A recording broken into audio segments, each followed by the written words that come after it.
Hello, and welcome to another episode of Reciting Chaos. As always, I'm Josh. With me is my co-host, Nick.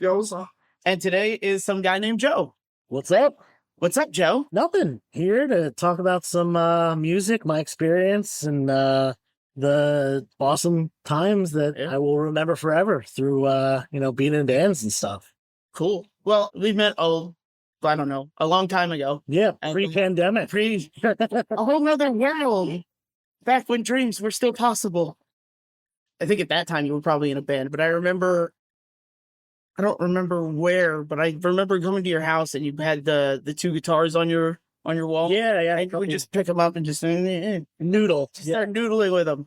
Yeah, and the wild thing is, I've actually only played guitar in a few bands. Oh, really? Well, most of the bands I've ever been in, I've been the vocalist. Oh, really? Yeah. I didn't know that. I've played guitar, I've played bass, I've played drums even in a few bands. None of the heavier stuff because I'm not super good at playing fast drums, but most of the time it kind of all started in a band that I was in maybe like 10th grade or so, 9th or 10th grade. We had a singer. He wasn't great. He was, he did his best, but, his best wasn't good enough. We were trying to play some local shows and stuff. And this band was watch it. We kind of started as an emo band, but we got heavier and started doing more screaming. And then eventually became more of a metalcore band. Okay.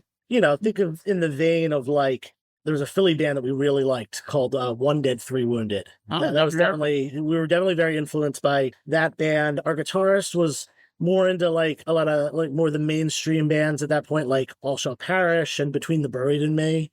But yeah, we kind of got heavier and heavier as time went on, and we had let our singer go because he wasn't really up for the heavier sound that we were going for.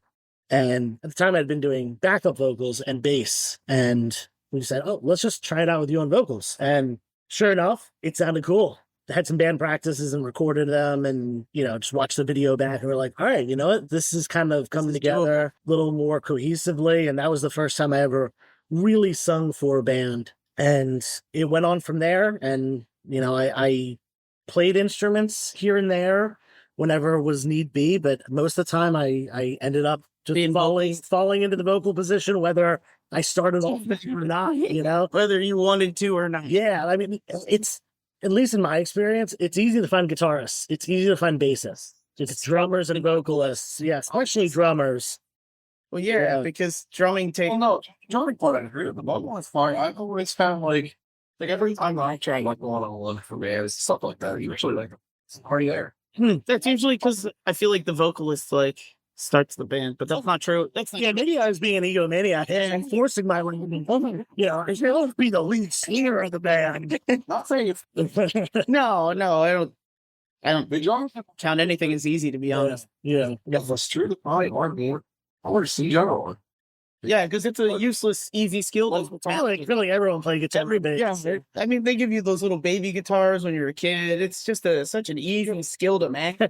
No, I'm not saying it's good and you find it's certainly tough.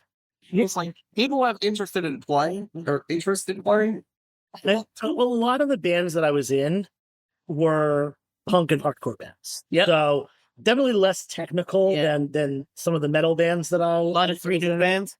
Yeah, a lot of that's fast. Just if you could just play guitar fast, that's your good. Yeah, power chords and chugs every once in a while. To be fair, they can't tell if you messed up if you're going too fast. Yeah. So yeah, I think that's why. I think there was no effects who said that. I think that's why that anyone that could play fast power chords could end up being guitarists. And honestly, I'm not very good at guitar myself, but I ended up actually the band that I did the most with. I played guitar. Oh, really? Yeah. Despite, being the vocalist is way more bands than playing an instrument. Band that I was in from my senior year of high school, kind of through my first couple of years of college, was a band called Full Circle. It kind of came out of the ashes of another band that I was in, a band called Hate Crime. I played guitar. I played guitar in that band in high school, and we were early 80s hardcore punk, like Black Flag and Minor Threat. Oh, of course. And stuff. Once again, just like I said before, it was me just throwing power chords out as fast as I could. That band kind of transformed into a more modern hardcore sound. A lot of us were really into Have Heart at the time, which was a Boston hardcore band that was popular in the 2000s. Yeah. Still popular today, but, certainly in the 2000s. So we got a lot of our influence from that, like, early 2000s Boston hardcore, where It's a big scene out that. of. Yeah, for sure. Yeah. Yeah. The mix. Yeah. So that band did a lot. We were very fortunate in just right place, right time. Just kept going. We knew people. We were pretty, all of us were involved in the local music scene, which was really centered around three places. There was Lansdale, Okay. which, we're 20 minutes from Lansdale right now? Something like that, yeah.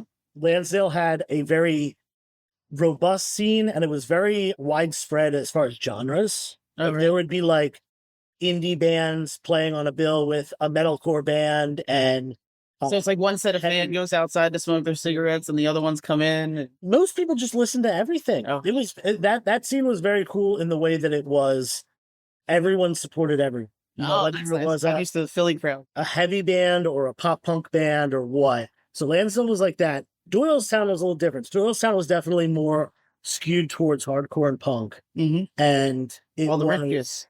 it definitely was. I mean, there was definitely a lot of people I saw their house. Woo! They're like, I'm fighting the system. And you're like, okay, well, go to your 6-bedroom, 7 baths. But that scene was really good because it was very focused. So it got a lot of touring bands out. Oh, really? Cool. Yeah. That's really cool. Yeah. And they kind of combined eventually. I think like they had it like prior to my going to shows. This is dating back to at least the 90s. Okay. There was like a rivalry between those two scenes. Really? Of course. And Of course. over time, I think a lot of people started, crossing over.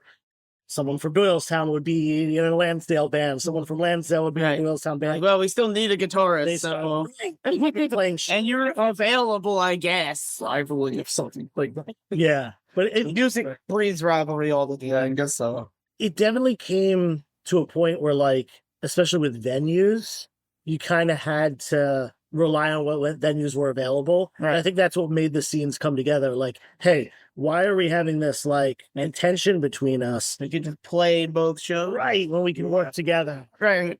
So it was those two in the suburbs, and then obviously Philadelphia. Right, Both yeah. of those. The big one They're in the area. Doylestown and Lansdale are both about a half an hour from Philly. Yeah. One in Bucks County, one in Montgomery County, and Philadelphia was, obviously the Is Philadelphia. major city scene.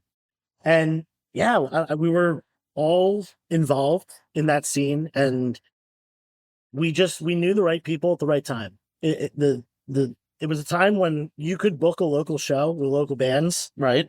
and there would be 100+ kids come out, Right. teenagers, young adults, Yeah. maybe sometimes even like middle school kids, like coming to their Right. first Just show. come to hang out. I used to book shows at this venue in Resher, Pennsylvania, right near where I grew up, like literally 2 miles down the road. It was a church, Jarretttown United Methodist Church, and they had an old building, their old church It's always building. the church. And yeah, It's always the church. that's where Go most double people upside down start. crosses at the church. I know. But there's this place called the Ark. So it was their old church hall that they had kind of renovated into their like youth center. Oh. And there was obviously a big room there where the Nice mass big used old... to happen. Also, Sal. So like, the snare from Saint Anger when it makes that noise, and it's like it just like boing. It basically sounded like that. The entire the reverberation in that giant room was crazy. But yeah, I was, I don't know, 15, Oh, wow. 16, something like that. Right at the ripe old age for trouble. Yeah, I'd been kind of going to shows for a couple years, and I was like, why don't I just try to book my own? So Yeah, it can't be that hard. honestly, It's not. it wasn't because of how good the scene was in the air. Right, you could just call your friends and go, hey, you remember so-and-so? Yeah, so-and-so has a band. They want to put a band on. Okay. Yeah, that's I basically for the first show, I contacted them and I said, hey, I'd like to put on a show here. And to my luck, the youth pastor at that church was like an old hardcore punk dude. Oh, that's great. And That's always cool. he, I met up with him. Yeah, I've lived the life. Right, yeah. Met up with him. He's 6'3" or something like that. Big red beard. Oh, he was a menace. You know, he was a menace. Yeah, awesome guy, super awesome guy. And actually, I've run into him a couple times in the last like year or so. Oh, good. So he's still local. He's in the Philadelphia area, but I haven't seen him in a long time. So that was really weird running into him.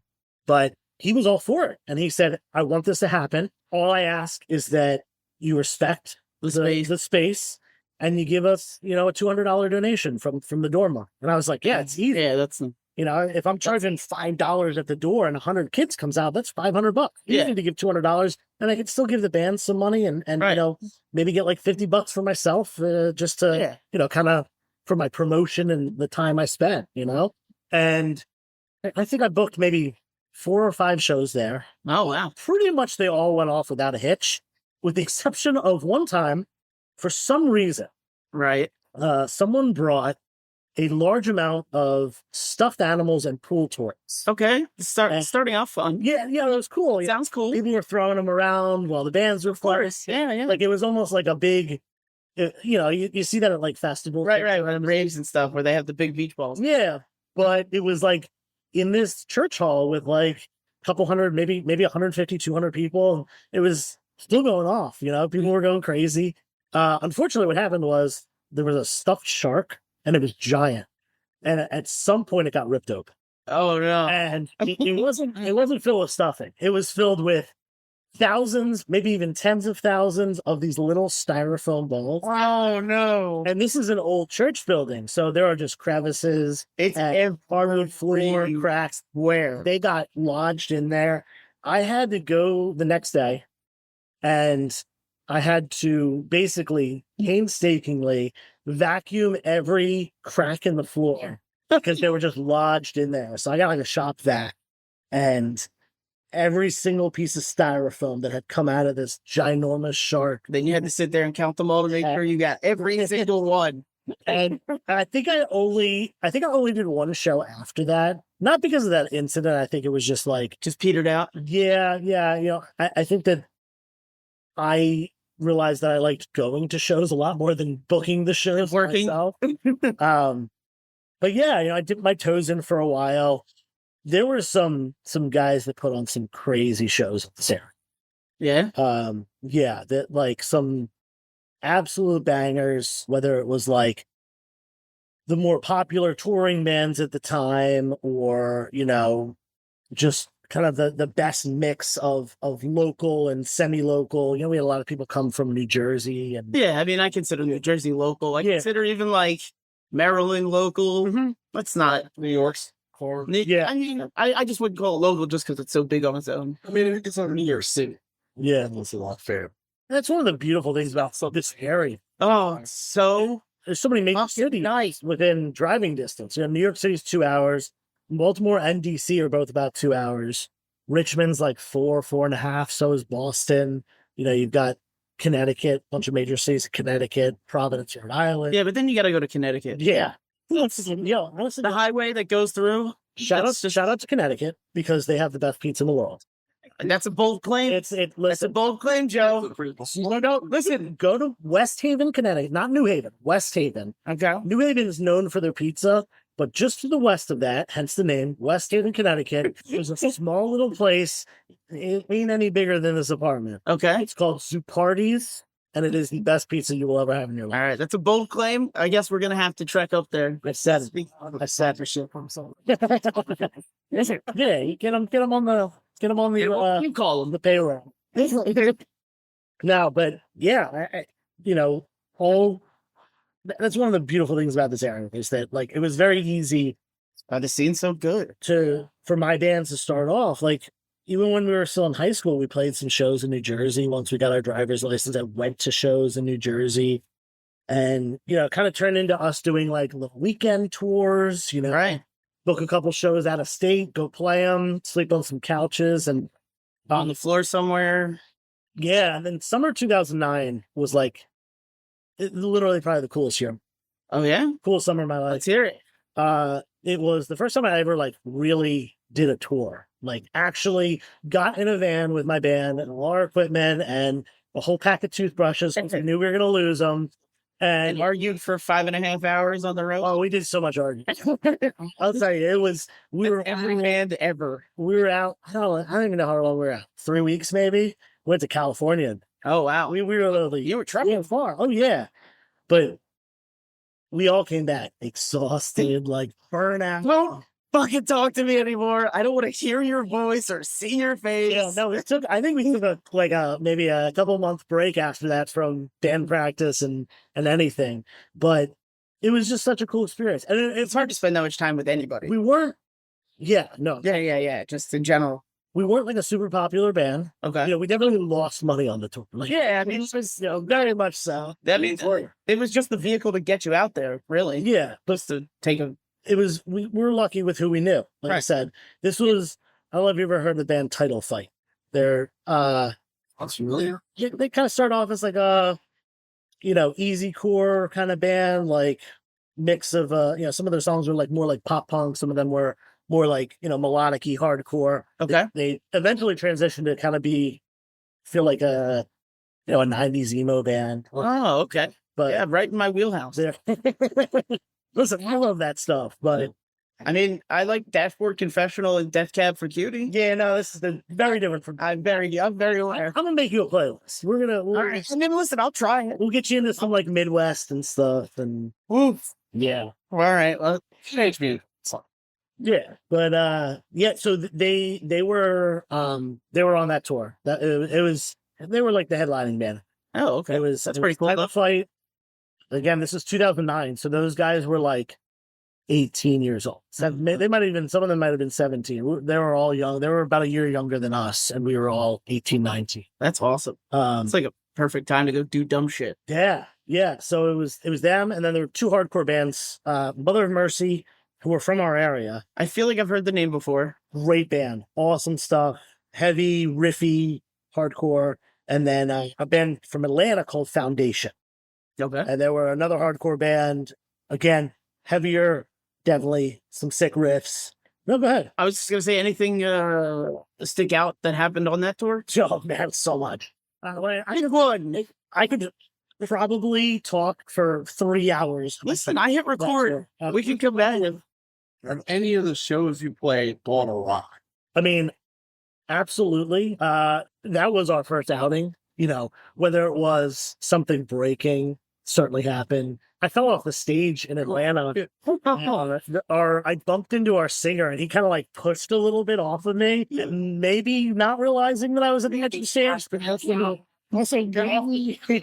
Maybe because he, I bumped into him, but whatever it was, I fell off, snapped my guitar. It was completely out of tune. Oh, got back up. It was fine. Yeah, I think most of the good times from that tour, and like most things that like are most stick out in my mind, weren't actually at the shows. It was the after party. As corny as it sounds, it's the friends you meet along the way. You know what I mean?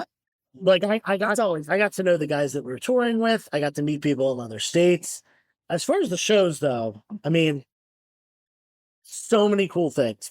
One of the biggest, I want to say the highlight out there was when we got to California, we went to a fest. And all the bands that I was with were playing the festival. We were not, but they let us in for free, which was cool. Yeah. That's awesome. They basically said, since you toured out here with these bands that are playing, you don't have to pay to get in. Right. Like, come help out with whatever. Like, right. Like, did you see there's a free show in Minneapolis? No. Like, Alex playing, all these bands, shit for the fucking awesome band. They're all playing in that free fucking show. I'm just like, so when? Just buy a ticket to the out. There's no way we're gonna just drive. Yeah, it's not that far. It's only Minnesota. Yeah, whatever. Who cares? Well, you know what? We drove to Massachusetts for 45 minutes once. That's interesting. For 45 minutes? Oh, to be there for 45. Yeah. Oh, yeah, we just went on to get. They were when they first legalized me. Yeah, we were like, yeah. That's insane. We were having breakfast. It was like the crazy thing is they felt like it was some kind of wild drug deal. Really creative wasn't the way a drug deal, just legal. This sort of reminds me of Harold and Kumar. It's pretty similar. I'm Asian kids. You stay to the place where like, where the fuck are you? When like, you look around, there's small people just standing around. It's like an empty ass parking lot with cars. And, fuck is this? And then I go shuttle bus. And I'm like, another one from the dispensary. Like, yeah. they're like, They have separate parking lots. oh, this is the legal for you to drive there. So they got them selling. And I'm like, what? This is your Starbucks now. You know what? Yeah, Massachusetts. It's great. It's fun. It's snowing out. That's why. It was a hell of a time. It's fun. But we were having breakfast, and he goes, "You want to drive to Massachusetts?" And I was like, "What? Why?" It was good to go. Can we just go to that place? I'm like, ah, funny. Yeah, let's just go. It's just like, it's a Saturday morning. Nothing to do. Just drive to Massachusetts. I mean, I've done some crazy trips, but I've never driven somewhere for 45 minutes. That's for sure. I flew to California to see a show once. Well, that's cool. So one of my favorite bands, No Warning. Okay. Canadian hardcore band that was popular in the early 2000s. They kind of broke up before my time, though. Oh. So I never got to see them live. Oh. They decided to do some reunion shows. 2 in New Jersey, 1 in LA, 1 in San Francisco. Of course. So I went to the 2 in New Jersey, obviously, being here. I think those 2 were first. Then I said, okay, you know what?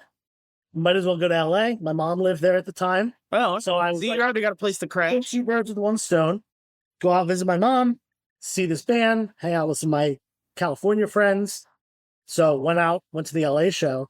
And then one of my friends from LA was like, yeah, we're going to drive to the San Francisco show. Now, when you think San Francisco and LA, you think, oh, they're both in California. They're 6 hours apart. Yeah. Not like the East Coast. No, They're no. far apart. Yeah, it's like, it might as well be a whole nother country. I did not realize that. But I went anyway. So, yeah. You're like, yeah, whatever. It's probably an hour. To the pretty sure it was San Francisco. Or maybe some city up there. San Bernardino.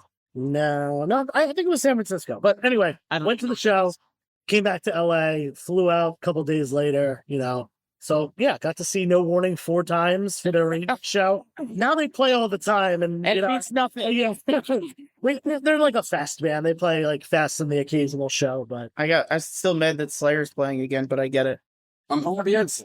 yeah, I think like it was nice to see them with the final later, like just sitting there in Madison Square Garden and seeing them. And then I'm thinking like that's the end. And I was happy. No, leave it in that. Yeah, nice. So like it's the Who all over. I haven't seen them live since Jeff died.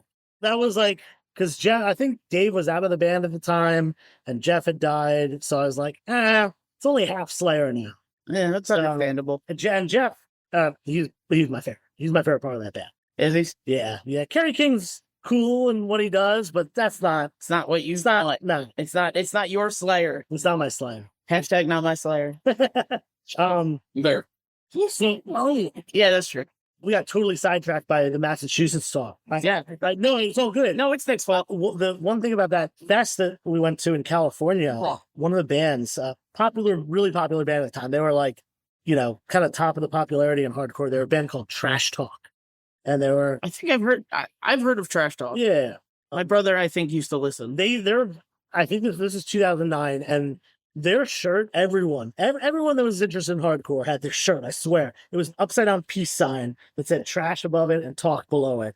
And it's like, you go to a show and there'd be like yeah, 18 people there with Trash Talk shirts. I definitely had multiple of them because they did like tie-dye ones, a tank top. Of course. You got to buy them all. So they were the closer for one of the nights of that fest, Sound and Fury Festival, 2009. And someone came out when they were like about to go on. They're like, go outside. Trash Talk's playing outside. And we're like, what? Excuse me? So you go outside and closed the doors and said, go home. No. Oh, all right. I got scared. Trash Talk is already set up. They're already set up and start playing almost immediately as soon as people go outside. Oh, wow. In the back of a U-Haul. They had a U-Haul with a big one with the gate open. Yeah. All the way up. The drummer was all the way in the back of that thing.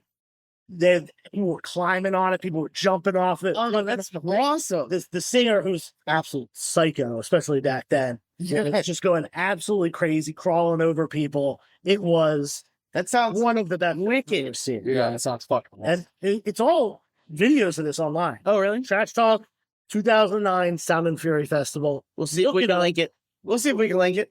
That's one of the cool things about hardcore that I think has it over every other genre. It's very well documented with videos, pictures, because stuff like it that. started right around the time when cell phones got big. No, I'm like going back to like the No, 80s, maybe that's I'm talking. Oh, going back to the 80s. Yeah, I was thinking Around before. but no, I was more so thinking about when we were alive. I hate to tell you this. Music happened before you were. Right.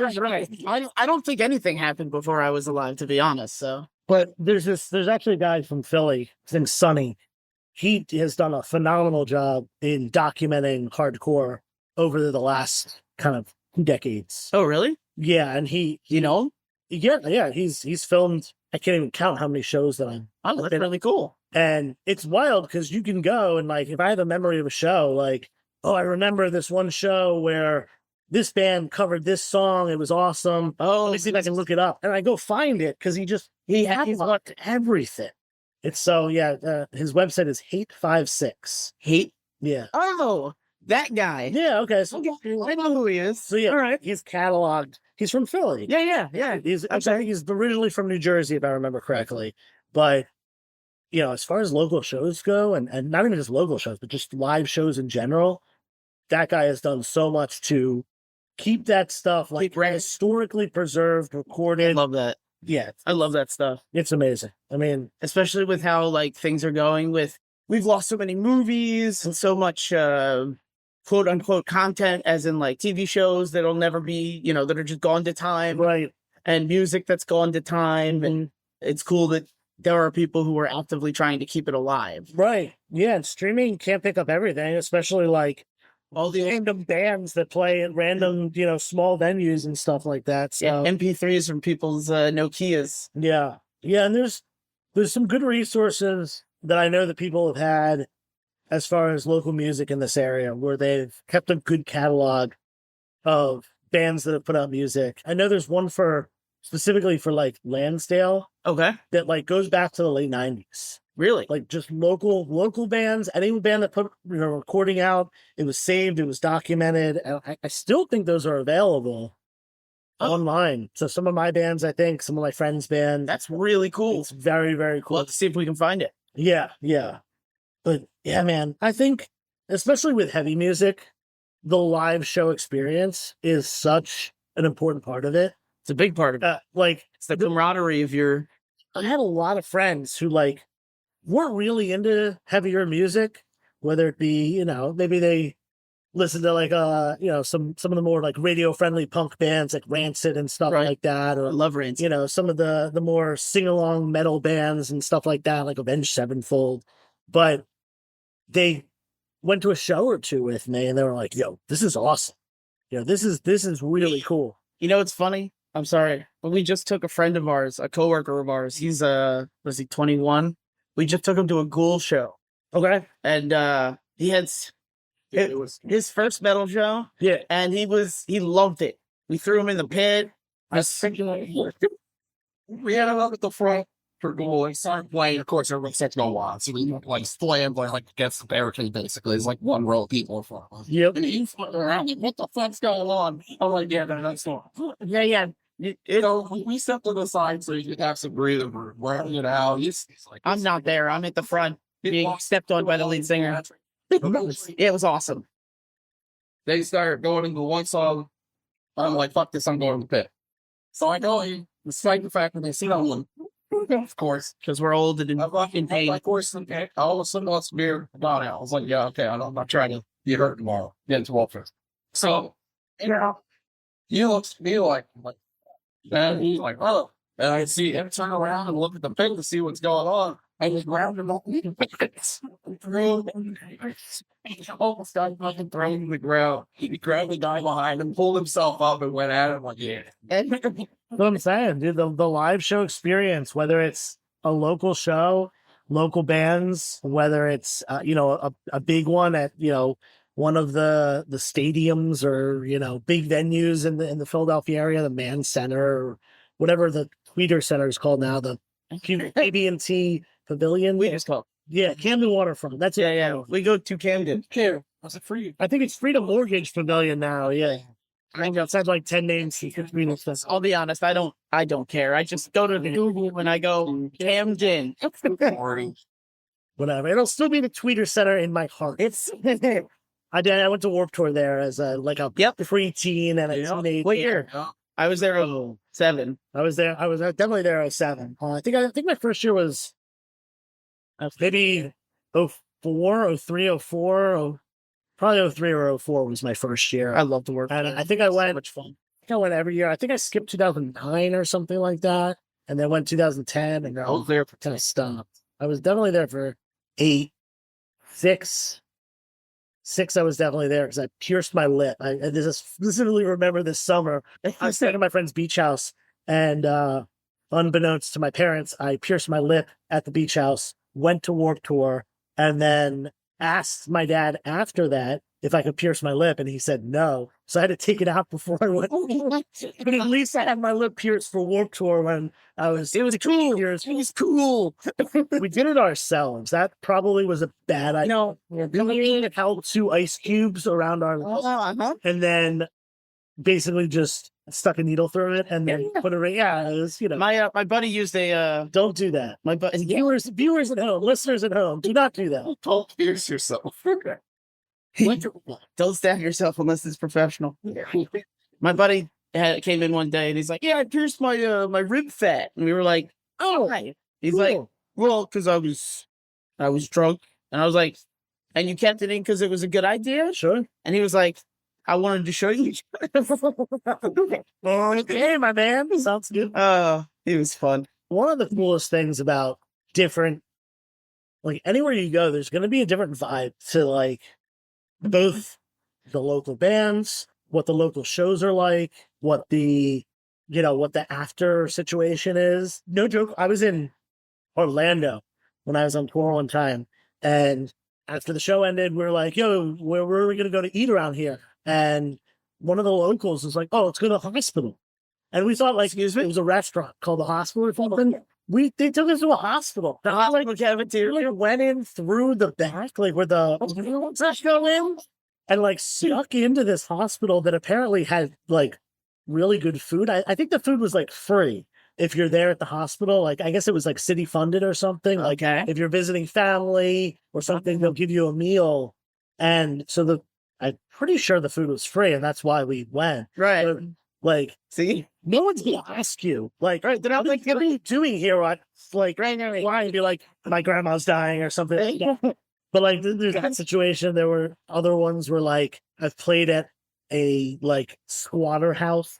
Okay. There was one in Boston that was, I don't know if it was not really a squatter house. It was more like a building that like may have been abandoned. Okay. But like, I guess the electricity was still on or just vacant. I don't really know. There definitely was people living in I there. didn't ask questions. It was called a rec center. And All right. it was spelled really, it was spelled like that. It's spelled WRECK. And you went in this place and it's like Bear. a punk squatter. Yep. And it was very cool. Great show. The other one I really distinctly remember was this place right outside of Vegas, like in the desert, right outside of Vegas. It was called Eastside Joe's. And I guess it was on the east side of Vegas. And it was a dude's house that ran on a generator. It was dirty, not like gross dirty, like just like the actual sand and dirt everywhere. It's a desert. It's a desert. And there was a half pipe in the living room. Oh, That's A mini ramp. It was like 3 feet or whatever. it's like, it's popping going in his house. that's awesome. The mini ramp was in one corner. The bands played in the opposite corner. And the other corner was like a kitchen area. And then there were it was like a couch and stuff. And this is where I sleep. And you guys can skate here. Don't mind me. I have work in the morning. I talked to a bunch of people from Vegas, and I heard that it's not operational anymore. I don't know what happened, if it got shut down or if the guy moved or whatever. But apparently that was like a spot, because when I was there on tour, which was 2009, probably 10. So just a couple of years ago. I see. Yeah, this is 15, 16 years ago. Don't say that out loud. There were stickers from other bands from my area that had gone out and played. Oh, okay. So that was like a spot. Cool. And then I've heard from other people that they've played there over the years. That one's a cool one that just, everyone that's I love involved those in spots. hardcore and played Vegas knows that spot. And of course, because it was in Dude's house, it was a wild show. People were going off, people were jumping off the half pipe, people singing along to the bands and stuff like that. But that's dude, like talking about all this is like, these are good memories, you know what I mean? Yeah. It's like all stuff that is literally going to be with me for the rest of my life. Part of starting this podcast was just that me and Nick love talking about shit and reminiscing. Yeah. So like getting people to talk about their history is fun for me. Yeah, you know, I prefer, like, obviously I've been to like big stadium shows and stuff. It's always the ones that are in someone's basement. Though, yeah, that stuff. They're just not. That's like the personality. My old basement. Like you'll get some of the best sound outs. Oh Yeah. it's not that like the show portion. You'll listen to a band that has like really good theatrics. It's doing this full thing that you're not necessarily a part of. That's not cool. But if you want to actually talk to these theatrics, like say something like War, you want them to be right on. Yeah. There's usually a fit section, but for the most part, all the fans not. It's like majority. The same for this. Although having those smaller maybe gives you that time to be out there, enjoy all of it, get to know everybody. Have the lead singer step on you while he plays guitar. I'm still so ecstatic about that. Yeah, man. I played basement with some bands that are huge now, or were huge when they were like Oceano. Okay. I played a North Philly basement, like right outside of Temple. Oh wow. With Oceano, like this is probably almost 15 years ago. Again, I told you not out loud. Incendiary is another one. Okay. Incendiary, yeah. Yeah, we played a Philly basement with them. Were they a Philly band? 2000? No, they're from Never mind. New York, I want to say. Not far. Pretty sure, but I just knew it was somewhere. And then that's not even to mention all the bands that like are from this area. Right. Like, I think I'm pretty sure I booked what was the first Wonder Years show, which not a real heavy band or anything like that. They're a pop punk band. Okay. I know them, but I've heard the name. yeah, they're I know them. a bigger Philly band. They're from Lansdale, and they're guys that I knew. No. Guys that I knew growing up in that scene, and you know, my bands played with their former bands, and Right. pretty sure how it happened. If I remember correctly, I was booking like an end of summer show, summer 2005. And I asked this one local band, they were called Prevail at the time. They eventually changed the name to Ancestor. And they were one of my favorites for, you know, heavier music. And I asked them to play this in a barn in the backyard of a girl I went to high school with. Perfect. And it was Perfect going to be like an end of summer, back to school kind of show. Sounds good. It was between my 9th and 10th grade year in high school. And the guys from Prevail were like, yeah, sure, we can play. Also, the guys from The Premiere, which was another local band, and some of them started a new band called The Wonder Years. Can they play too? I was like, yeah, sure. I'm not 100% sure, but I'm pretty sure that was the first Wonder Years show. That's pretty wicked. In a barn, in a backyard in Upper Dublin, Pennsylvania. And now they're world touring musicians. Of course. Headliners in their own right, and that's awesome. Then there's Circus Survives from Doyelstown. I didn't know that. Balance Composures from Doyelstown, Super Heavens from Doyelstown. They're those, especially Balance Composure and Super Heaven. All those guys were in like local bands that were playing churches and houses when I was coming up. Right. And it's so cool to see them now doing real big stuff. Yeah. Like Balance Composure played Red Rocks this year. Really? I mean, either this year or late last year. That's really big. Yeah, that's huge. Yeah. Insane. Which, by the way, I went to Red Rocks for the first time earlier this year. Yeah. And ever have a chance. Oh, we will. No, we will. Go. Fine. Almost went. I was in Colorado 2 years ago as well. And there were no bands playing that I wanted to see. It was like Noel Khan and then Third Eye Blind were like the 2 nights that I could have gone. And I was like, I don't want to go see either, just anyone. Last time I was there was a crazy experience. It was one of the best shows I ever went to in my life. Okay. When I was in middle school, I was really into this band, kind of like pop punk, emo kind of stuff. They're called Something Corporate. I don't know if you've heard of them, but no. You know, they got like, you know, a little bit of like, not radio play, but they were popular among that, like the Warped Tour crowd and stuff like that in the 2000s, you know, 2005, 2003 to 2005, like that. Specific like yearly show, or is this like So What, Red Rock? yeah, or you just Red Rock's the venue. Red Rock's the venue. Yeah. So Something Corporate was, big band for me in middle school. When I was in high school, the singer, the band broke up. The singer started his own thing called Jack's Mannequin. Oh, And that band, I know Jack's Mannequin. Okay, so it's the singer of Something Corporate. okay. His name's Andrew McMahon. Yep. And Yep. then when that band broke up in like my adult life, he started another band called Andrew McMahon in the Wilderness, which was like I knew that full too. project. Yeah. They had a big radio hit, Cecilia and the Satellite. Yep. I've always really loved his music. It's definitely a lot poppier than like most of the music I listen to, but I've just always been really into it. It's very authentic. It's very you can tell it's from the heart. Feels real. For the first time ever, all three of his bands played together at Rocks. It was Like Cactus Jack, Dude Love, and Mankind. exactly Mick Foley. He's basically the Mick Foley of pop rock, piano rock. And that's the big title. Yeah. Great. Yeah. So when I just happened to be out there for a work conference when that show, it's called the Three Pianos Show. Okay. When that was going on, it was just a one-off show too, not a tour or anything. Just he was in the area. And yeah, it was Red Rocks was sold out. There were people standing all over the stairs and stuff like that. There was no room. They definitely oversold it. Right. But one of the coolest shows. They couldn't say no to people. Too good. Way too good.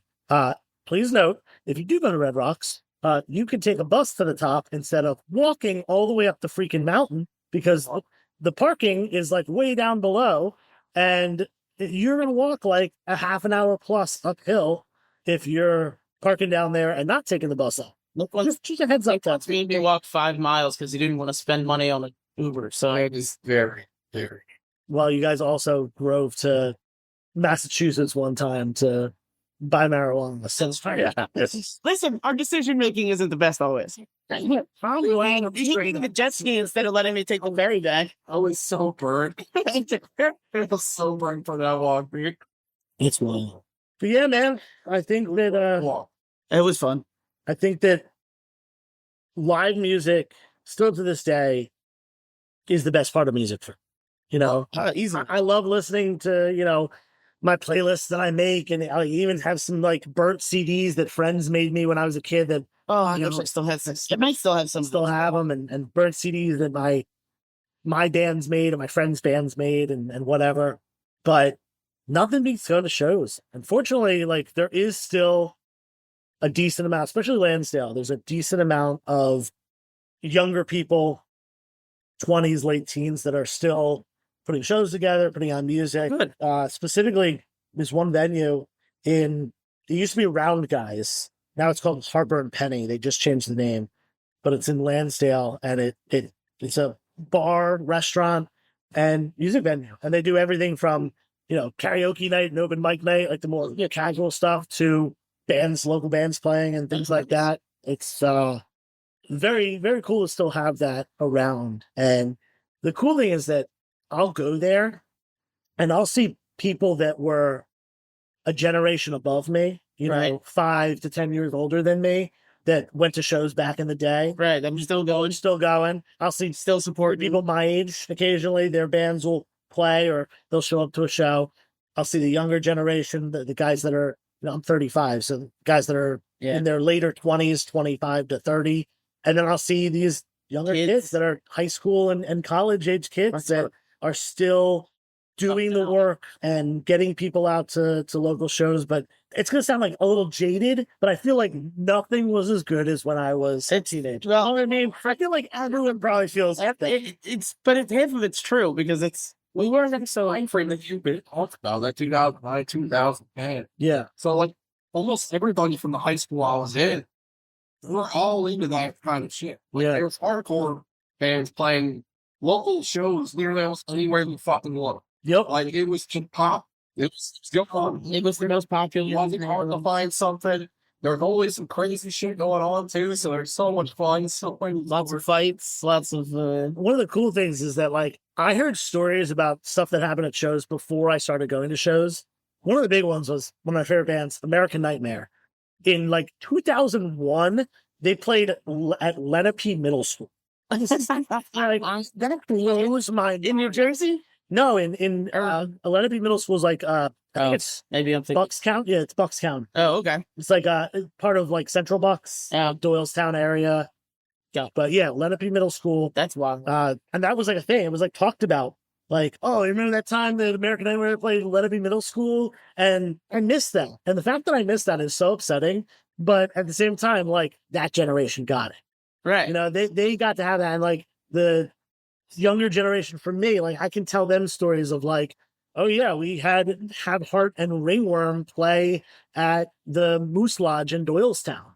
And that was a crazy show because it was like some of the biggest hardcore bands at the time playing at this small venue in Doylestown. Right. And, you know, they missed out on that. So every generation's got their own thing going, which is, it's so cool. And it's so cool to share stories and, yeah, be able to talk about this. That's, Yeah. I appreciate you guys having me on to talk about all this. I have a feeling we could re-invite you sometime too. Yeah, no joke. What we've talked about so far has like barely scratched the surface. I know. I'm trying to steer you off a little bit. Go for it. Let's go into some more of the more like shows you went to like for those known bands. Like when you've gone to those big shows, like what anything that you've gone to. Like, is there any stuff that you've gone and seen that has had its own like Tiffany type stuff that you've seen live that you're like, holy crap, this is amazing, or something maybe that you Oh, for sure. Your own play style. I mean, you play a lot of decorations, so plenty of stuff for it. Yeah, I think that like a lot of it is just how those shows like got me real hooked. I kind of started going to local shows in I think middle school. I want to say I think kind of like the first like actual local show, not like an open mic night or something like that, like a book show with local bands that I went to. I think it was after my 8th grade field trip. We got back from Hershey Park, and I remember we went to one of my buddy's houses and we walked to this church down the street. It was actually the church I went to preschool at as well. And there were some local bands playing. That was my first like real foray into local music outside of like, you know, being at a coffee shop and some guy with an acoustic guitar playing Wonderwall, you know. That class stuff. The classic. Yeah. It was more of like a emo and indie show. It wasn't like super heavy music or anything, but I was hooked. I was hooked with seeing the live bands, listening, checking out new music, being up close, like being right there as they're playing, meeting and talking with, you know, other people. And, you know, I was real young at the time. I was probably one of the youngest persons at the show, if not like the youngest, me and my friends. But I never stopped. You know, that show, I never and you just it was, I love these bands now. I'm going to start checking out these bands. This is my life now. And then one of those bands, The Prize Fight, they were one of the bands that played that night. I have heard that name before. There we go. They played in Lansdale like a couple months later, maybe a year later, something like that. Okay. And that was my first Lansdale show. Oh, okay. And that brought me out there. And and the first time I saw some Lansdale bands. One band that really, really pulled me in very hard was a band called Dead Again. They were a Doylestown metal pure band. You know, it was very influenced by like that like late 90s metalcore, like Botch and Coalesce and stuff like that. And a little chaotic, a little bit technical and stuff like that, but still like really hardcore in its roots. And they not only put on like the most phenomenal show because, you know, the guitarist, extremely talented, the singer, great stage presence. They also had like kind of a light show kind of thing going. Oh, nice. Okay. It was very basic. It wasn't by any means like... Yeah, we're talking about a laser light. Right. It was just ELO. Just, yeah. And there was another band that did it locally as well, the Minor Times. But I saw Dead Again do it first. I know Minor Times probably was doing it first because they were a bigger band than Dead Again. But the first time I saw a band do it was definitely Dead Again. And I was like, man, this is cool. This is like more than just music. This is like a performance. This is like an experience. Right. So that's definitely one thing that pulled me in. And that, you know, just the getting sweaty, jumping around, sometimes getting in a little bit of a scuffle. Like, that was all exciting stuff. Yeah. You ever gotten very fight? Yeah, I'm sure, especially like in my isn't sure you. might remember. I remember I ripped a guy that I knew him. This was at a Philly show. He was like kind of a Lansdale scene guy, so I knew him. And I ripped his shirt, and he got really mad at me. On that. It was on accident, and it was like I was definitely being overly rough. Was one of those for things? No, it wasn't like doing like ridiculous. I'm very shirt brand. But no, I mean, I definitely have my fair share of like being a dick to people in the pit when I was younger and more immature. But that's certainly not me in a long time. But yeah, in my teens, it seemed like the cool thing to do to be extra rough and like borderline violent. But It's actually a hardcore, yeah. yeah, that's something that's always. Once I grew up, got into my like 20s and stuff, it was something that was like, this is kind of silly. You know, the actual violent part is silly. Being rough and being Roughhousing and and you know, going crazy, stage diving, that's singing along, climbing on people, that's fine. But like, I just didn't get like the actual like violence part. I feel like it depends on the audience. So, if you've got a couple guys in painting art, that you can tell they're like those kinds of people. When they're really fucking this, They got that really violence. yeah, like those. Well, what's the damn thing? With all for the time, like, one doing this little hardcore style, and he's writing this little circle thing. What do you think it's talking about? Yeah. What, you mean I'm not supposed to love that guy? Violence. Don't where the violence goes. Yeah. Find your violence. Yeah, I much prefer roughhousing over violence. And maybe that's because I'm 5'6" and definitely not built like a linebacker. Believe me, I understand. It's mostly all local bands, but then also nicely the best play. They're kind of headlining the show, but the rest is all local bands. You remember one of the hardcore bands that opened for him? Yeah, there's two guys. Both fucking doing what it's a driver. Going after like the fucking the hardest shit in the fucking world. And then next thing you know, one will bump you. And during the whole fight, that's why I'm just watching the fight. People started running. When they finally stopped, and they went off and did their thing, and they enjoyed the rest of the show.